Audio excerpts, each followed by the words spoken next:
السلام عليكم وأهلا بكم في قناة رامان، أول قناة من نوعها تقدم المحتوى باللغتين العربية والكردية. في الفيديو السابق تحدثنا عن العادات وذكرنا قصتين تم ذكرهما في كتابين منفصلين ألا وهما قوة العادات والعادات الذرية، وقلنا أننا سوف نتحدث في هذا الفيديو عن كيف نكتسب عادة جيدة جديدة أو كيف نتخلص من عادة سيئة موجودة لدينا.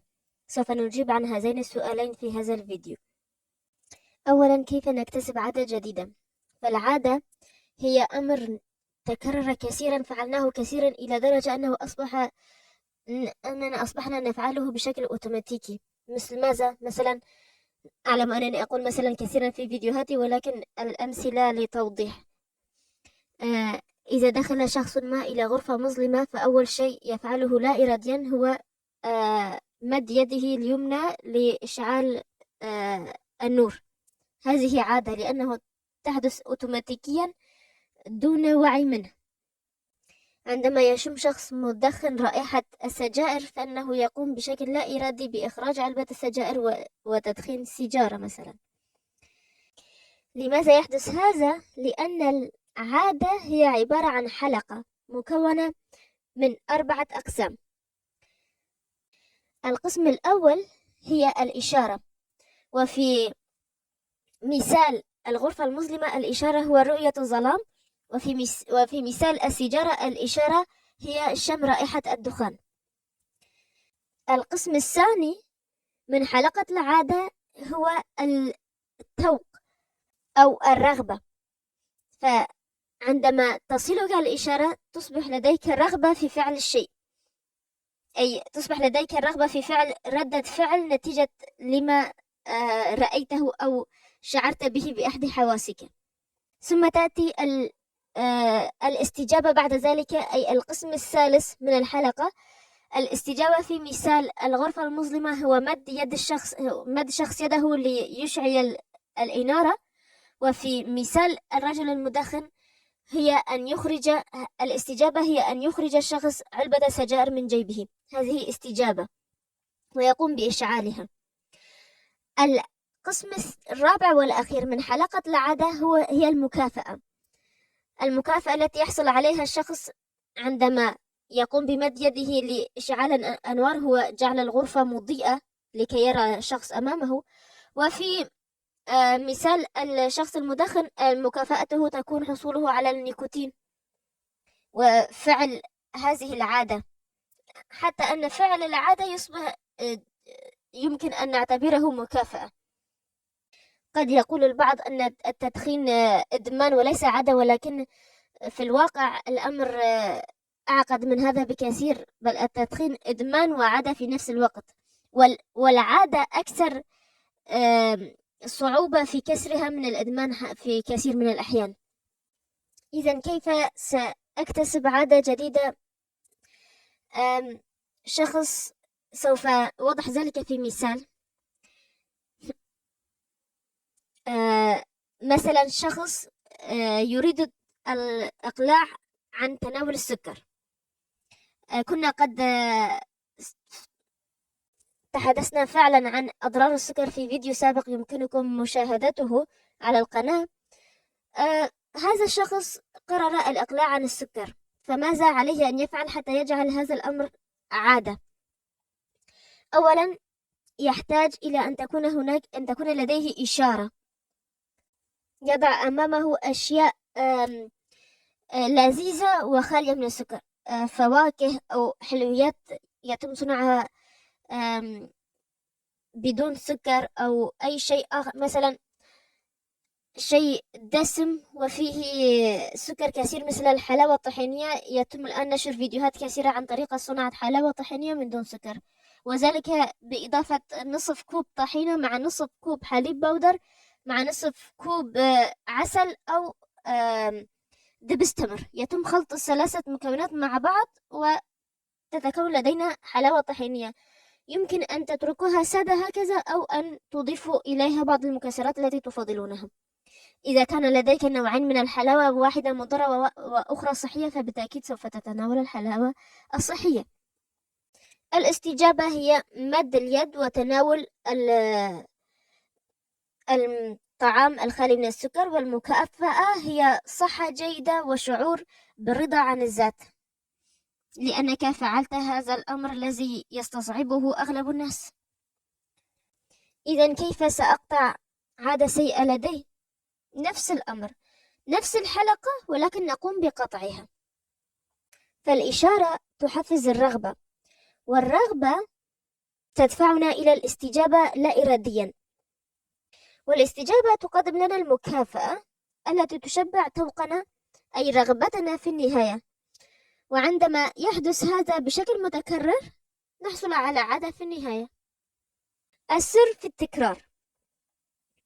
في نفس مثال قطع السكر، عندما تضع أمامك حلاوة مثلا أو أي منتج آخر خالي من السكر، فأنت تكون قد قطعت الإشارة، أي تناول السكريات. عندما تضع أمامك شيء خالي من السكر بدلا من الأشياء التي تحتوي على الكثير من السكر أمامك، فأنت تقطع إشارة العادة وهي تناول السكر. وبعدها عندما تجد اللذة في تناول أشياء خالية من السكر سوف تفقد رغبتك تدريجيا في تناول السكر. والاستجابة تكون بتناول أشياء خالية من السكر، وفي النهاية المكافأة ستكون حصولك على صحة جيدة. ودعوني أحدثكم عن تجربة ذاتية. فقد قررت عدم تناول السكر منذ الثاني من بداية هذه السنة، يعني في تشرين الثاني في يوم الثاني من تشرين الثاني من كانون الثاني عفوا من هذه السنة، قررت قطع هذه العادة السيئة، وذلك بعد قراءتي لكتيب صغير للدكتور بيرغ.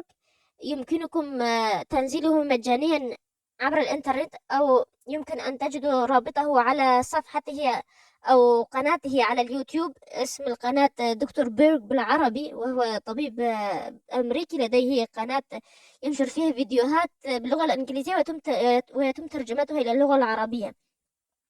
بعد معرفتي لآلية عمل السكر قررت التوقف عن تناول السكر،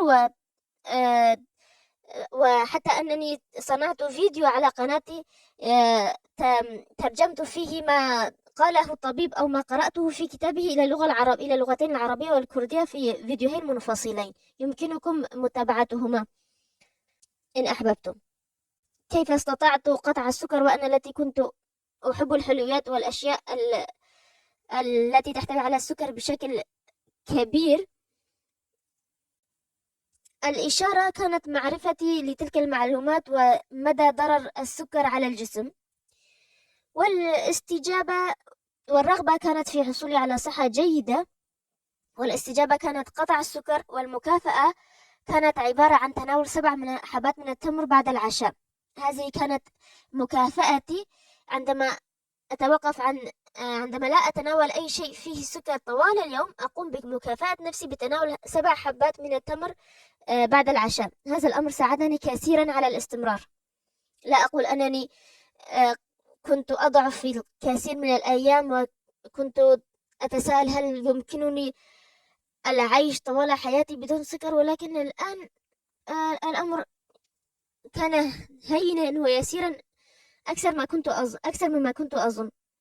بالنسبة لمثال التدخين، عندما تصل الشخص الذي يريد الإقلاع عن هذه العادة السيئة، عندما تصله إشارة تنبهه إلى البدء بعادة التدخين، مثلا عندما يشم رائحة الدخان يمكنه أن يضع في جيبه علبة علكة أو علبة أي شيء آخر بدلا من علبة الدخان، والاستجابة تكون بأخذ هذه العلبة بدل علبة الدخان وتناولها، والمكافأة تكون مع مرور الوقت تخلصه من هذه العادة السيئة وحصولي على صحة أفضل ورئتين أنقى وأكثر صحة.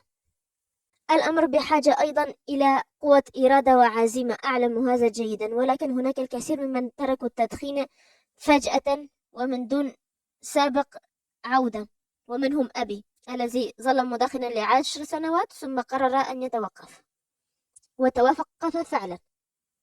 كيف أقوي إرادتي؟ الأمر بسيط، بأن عندما أريد أن أكتسب عادة فأكتسب لا أذهب وأضع لستة من العادات طويلة عريضة أريد أن أكتسبها جميعا معا.